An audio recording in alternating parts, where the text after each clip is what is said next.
What's going on, folks? Welcome back to D-Life HD. This is Victor, and today we are going to be counting down the top 10 indie games on the Nintendo Switch. Now keep in mind, this is my personal opinion. If you disagree and you want to list your top 10 in the comments, go ahead and do so. But without any further delay, all opinions here are my own, and let's jump right into it. Switch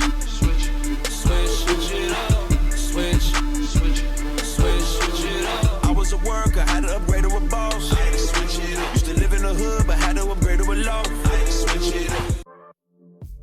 One interesting thing about the Nintendo Switch is the fact that it's actually opened my eyes to the world of indie games.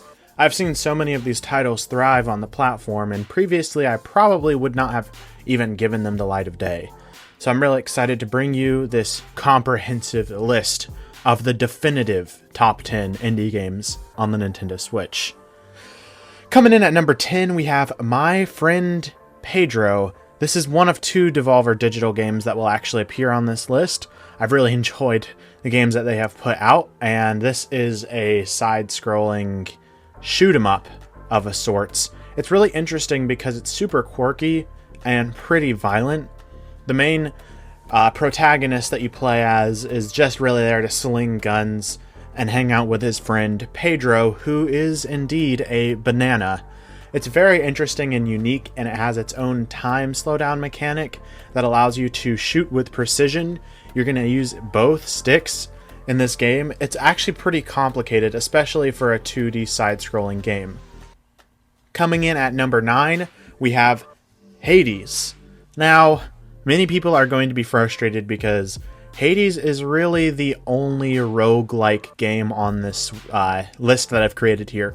Everybody loves these roguelike games, but to be honest, it really hasn't clicked with me. They're not my favorite, except for one, and that is Hades.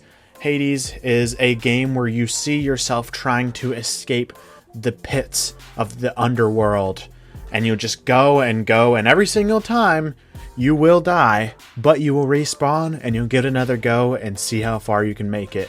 It's really interesting because it uses that formula of roguelikes that most people have come to know and love, but it really adds a layer of depth when it comes to the combat. With games like Dead Cells, which I did not include on this list, I found myself just getting tired of the gameplay loop, but Hades is not really in that sort of circle of other roguelike games. Because of how user-friendly it is, it's extremely welcoming to people that aren't necessarily huge fans of roguelikes, and if you haven't given it a try, I would highly recommend it. It runs extremely well on the Nintendo Switch and has a beautiful art style and very funny dialogue as well.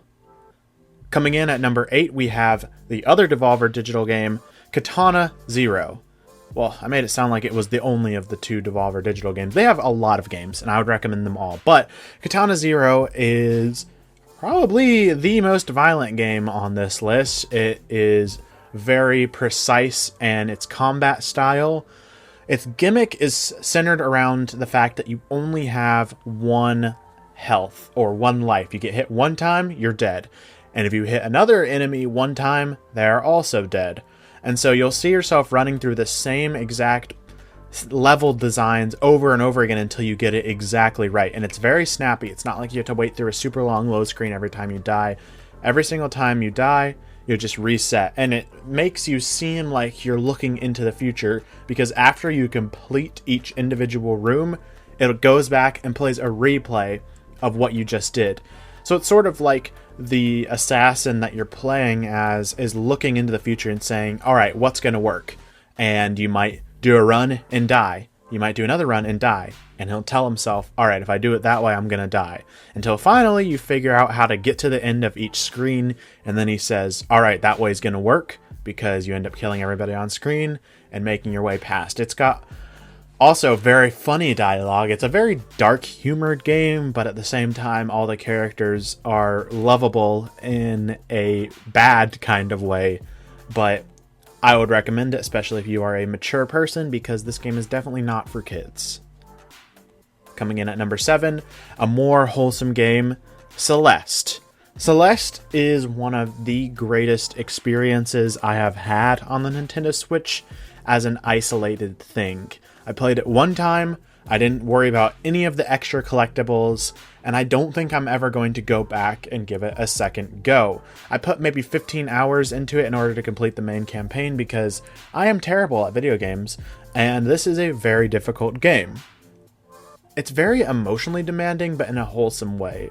You play as Madeline, a character trying to reach the top of a summit, a very dangerous journey, and you have to deal with real-world crises like depression and emotional anxiety, and the characters you meet along the way are very intriguing and help you along in your journey. But at the same time, it's a 2D side-scrolling platformer, and it is very precise in its movement. The controls are tight, and it is extremely fun. But if you are at all bad at video games like I am, prepare to bang your head against the wall and tear your hair out. Coming in at number 6, the spiritual successor to Advance Wars. Advance Wars is a game that I really enjoyed playing on Virtual Console, especially on the Wii U, with the original game being on there from Game Boy Advance. It is a tactical RPG, sort of in line with Fire Emblem, but its gimmick is the fact that every single character is expendable.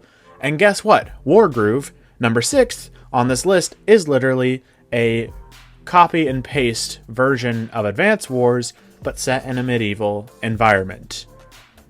Wargroove really does a good job of taking what Advance Wars did and bringing it to the new era, because if you didn't know, Advance Wars was a Nintendo franchise, but they kind of just threw it away. They don't make games for it anymore. It's been a long time since we've gotten one, and so the team that made this game decided, you know what, we love this game, and we're going to create our own version of it. And it works really well. And what's interesting is you have your main campaign. You also have an online environment that you can play with your friends. And that's not all. You can make your own campaigns. So the campaign that is actually featured in the game, created by the developers, was all made through the tools that they allow you to use. So you can make your own super fleshed out campaign with your own specially designed maps. It would take a long time, but if you go online, people have put in the work, and you can download these full campaigns, so it's almost an endless game. Not to mention the online, you don't have to be constantly in a room with somebody. It's a continuous room that happens over time. So you might come home and do a turn, and then your friend might do a turn, and it's a battle that can take place over the course of days if you really want to, if you're slow like that. And I think that's a really cool function and really helps bring what Advance Wars does to the new era, and I absolutely love Wargroove. Moving on to number 5, we have Cuphead. Oh, I pronounced that wrong. It's Cuphead. I love Cuphead. I'm so happy that it is on the Nintendo Switch. It was an Xbox exclusive for a while, but it is an indie game nonetheless. What makes Cuphead so unique is the fact that its art style is fully inspired by 1920s and 30s cartoons, and boy do they get it so authentic. Everything is hand-drawn. All the individual bosses that you fight in the game are so unique and lovable in their character design. The game is sort of a boss rush type game. There are some 2D side-scrolling levels in line with Mega Man, but most of the game is precision boss fights. And so you play as Cuphead, and you've accidentally gotten in debt with the devil, which is, you know, pretty funny, actually. They play it off pretty funny, like an old cartoon would actually be.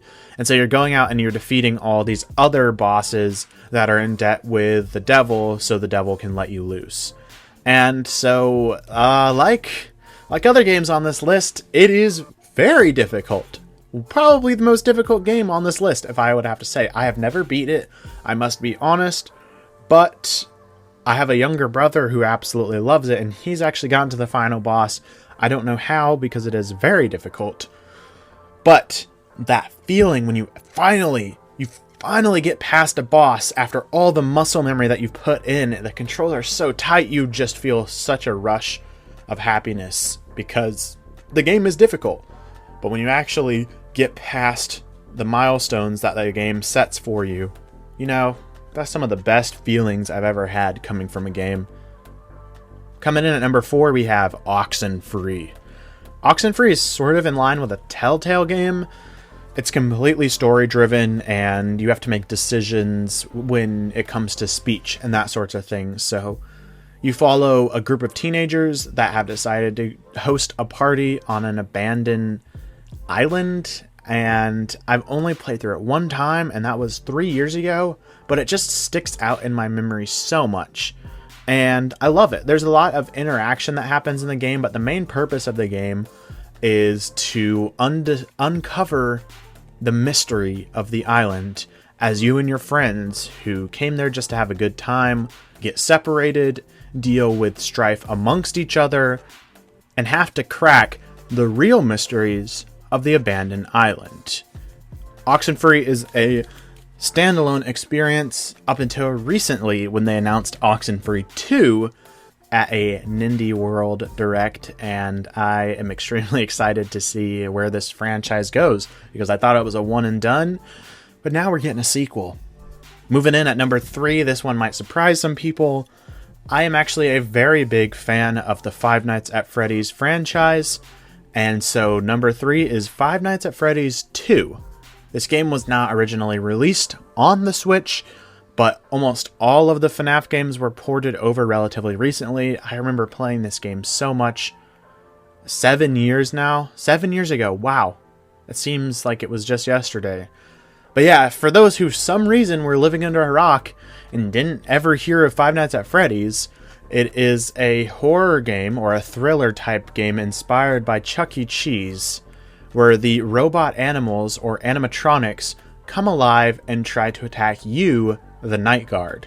So you're all in one position the entire game, and the main purpose is trying to keep yourself safe and checking the cameras. And I think Five Nights at Freddy's 2 is much better than the first game, and it took a lot of what the first game did good and innovated on it. And overall, Five Nights at Freddy's is pretty scary, and so is the sequel, and it might give you really bad anxiety. But if you are looking for a good thrill with lots of jump scares and creepy characters and not a super long game, then Five Nights at Freddy's 2 is a awesome experience. And I can say that the conversion over to controller on the Nintendo Switch works really well. I have played 1 and 2 both on the Nintendo Switch, and I'm just really happy to see this franchise on the console. Moving in at number 2, another spiritual successor, Stardew Valley.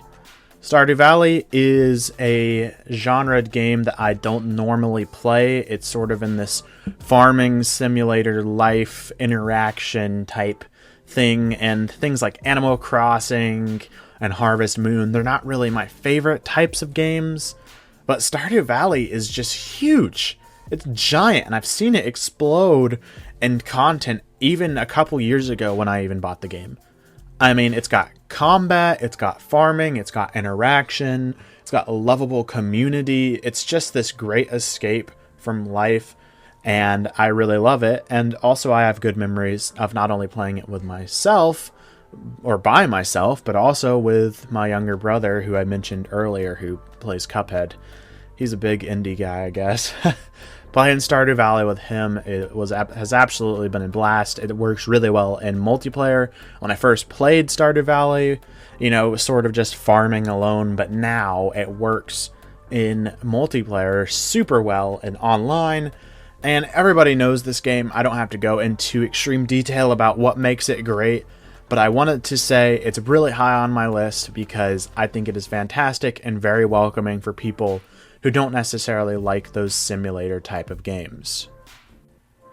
And finally, the moment you've all been waiting for, number 1, Team Cherry's Hollow Knight. I did not know what I was getting myself into when I bought Hollow Knight for $15. $15. What did I expect? A 5-hour experience? I mean, that's typically what I get from a game of that price. No. Hollow Knight is one of the games that I have put the most amount of time to. Honestly, on this list, I have probably put the most amount of hours in Hollow Knight. It is huge. It is a Metroidvania game, heavily inspired by the original Metroid, Metroid 2, Super Metroid, but you see yourself surrounded by bug creatures, and just going further and further down into this sort of abyss of a world. It's got lovely environments, beautifully crafted visuals, some of the most emotional and impactful music I've ever heard in a video game. It's wonderful. It has a mixture of piano, symphonic type music, things using organs. It's just absolutely beautiful. Not only that, but it is pretty difficult as well. I actually beat this one all the way through. I don't know how. I'm terrible at video games, as I already said, but it just, again, sort of like what I said with Cuphead, after you've gotten stuck on a boss for so long, you sort of earn muscle memory, and it's not like you're advancing as if it was like a turn-based RPG where you're leveling up, but you really are leveling up in your memorization of the bosses. And the combat is just so tight and so customizable. There's a badge system. It's all about exploration and going through ruins and trying to figure out the history of all these areas you're in. It's absolutely beautiful, and it is worth anybody's time.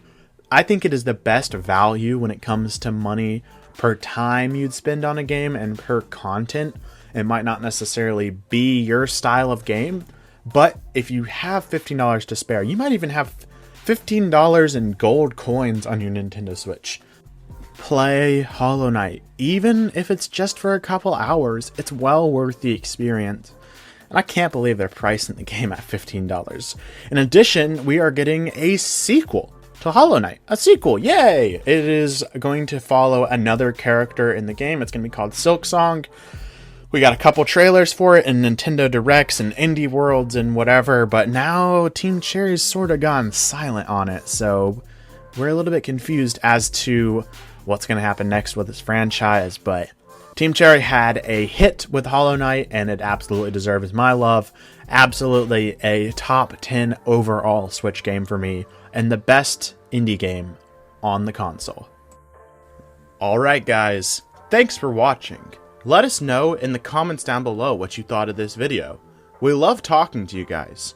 Remember to like and subscribe for more videos like these. Lastly, check out our Twitter account for gameplay of the latest releases.